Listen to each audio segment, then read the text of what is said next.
This will go on record, I think, with me at least, of being the smallest suspender clip that I have ever found. Check that baby out. And I mean baby in a literal sense. It's a great find.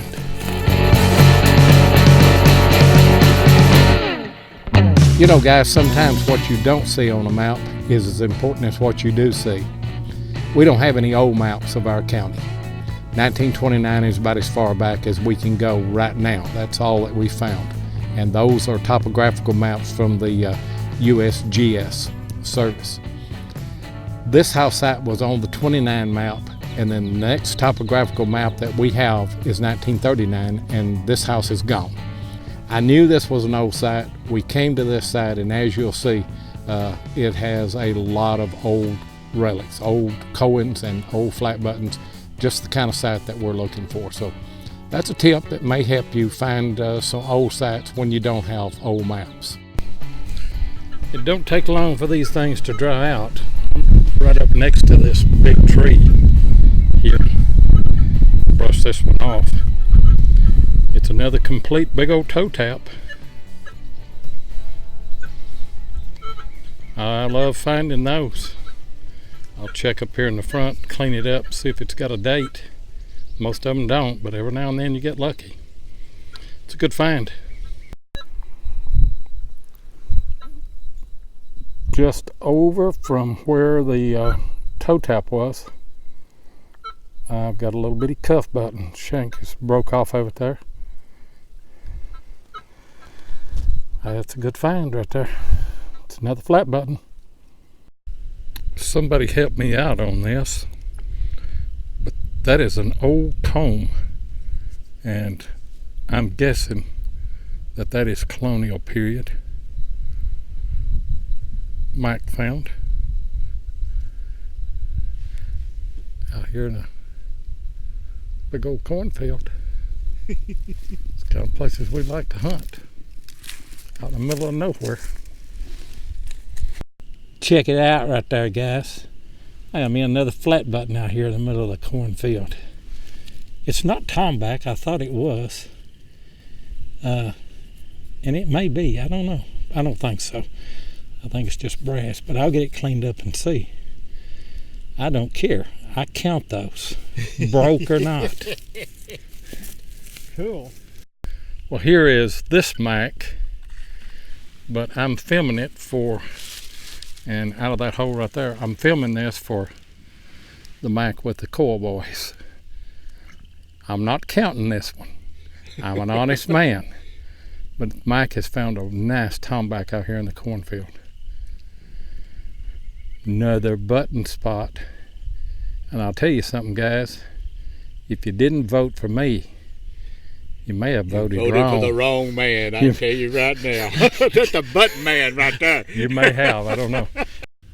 Out of that hole right there, I've got a little tag, and it says Frank G. Bedford, Tompkinsville, Kentucky, Lodge 753, 1917. That kind of helps date this house, and that would be a lodge around here, close. Guy that I'm hunting with is a member of the Masons. I think he's an honorary member of that lodge. But anyway, that's a great find.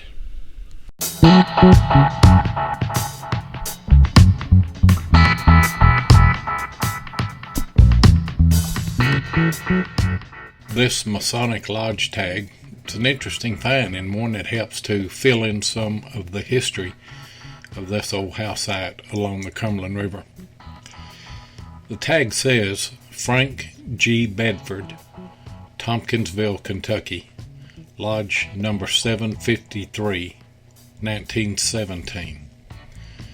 I was able to gather some history on Frank Bedford.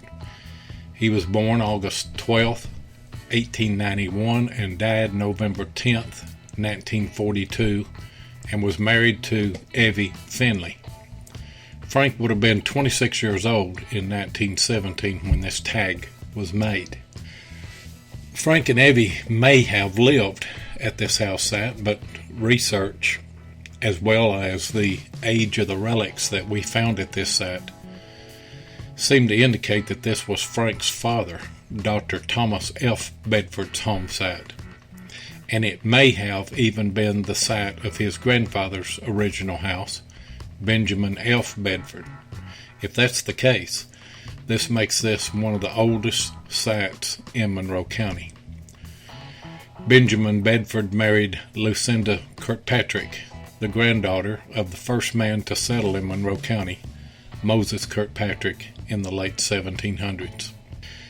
Lodge number 753 is a lodge of the Masons that is still active in Monroe County, and one that was started in Glasgow, Kentucky in the late 1800s. What an interesting and informative find. That hole there is probably about 7 inches deep, I guess. And I've got another flat button. Little cuff. Shank is broke off of it. But that's another one right there. Mike's got a little cuff button here, and shank is broke on it too. Don't know if it's got anything on the front of it, but it's a nice find. I'm still out in front of this old tree right here, and I've got a hole there. I don't know, it's probably 6 inches deep. Check it out right there, would you? That is one of the best shield nickels I've ever found. And this is 2 days in a row that I found a shield nickel. It was laying with that side down. You can see the shield, and I'm not going to be able to get a date. Those dates were so small. But it's just got the stars, doesn't have the bars. I don't think I found one with the stars and bars. I think they only made those just a couple of years. But that's a great find.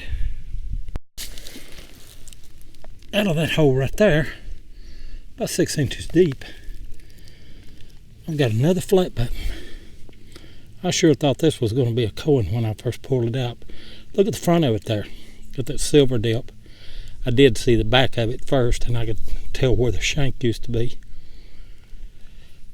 That's another one.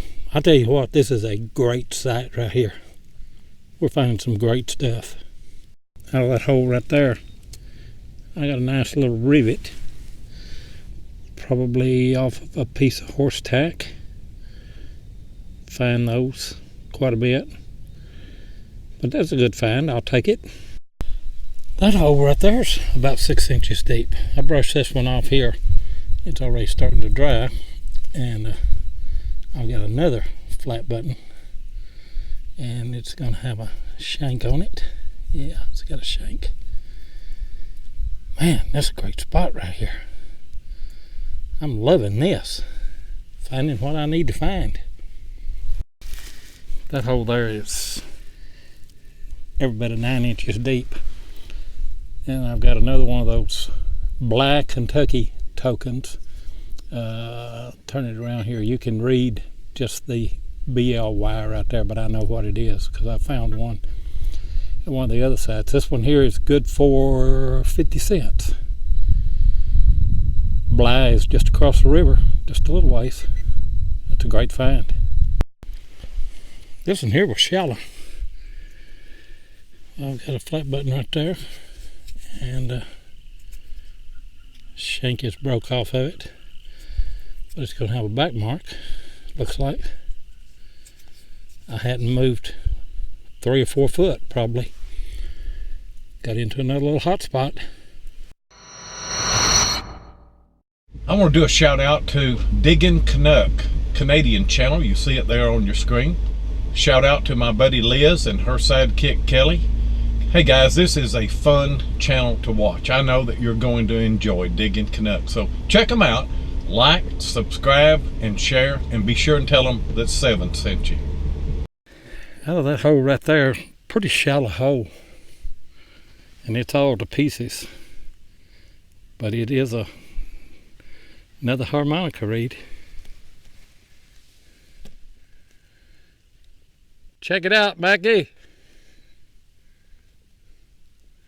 Harmonica reed. Good deal. I know you'd find one. This almost ain't fair. I've got a little cuff right here. The shank is broke off of it. I don't know, probably 5 foot from where the last one was. And I tell you what I did. I got up about 6 o'clock this morning and done a little bit of map research. Found this old house right here, and we came and it was pretty easy to locate. I'm glad I did.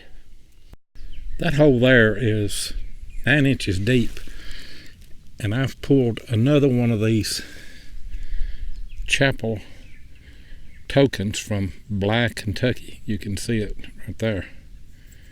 This one here, I don't know if you can see it there or not, but it's good for 25 cents. That's a great find. 11-inch coil right there, and I've got a piece of a lantern, a stem that turns the wick up. I can probably get a date and probably a company off of that.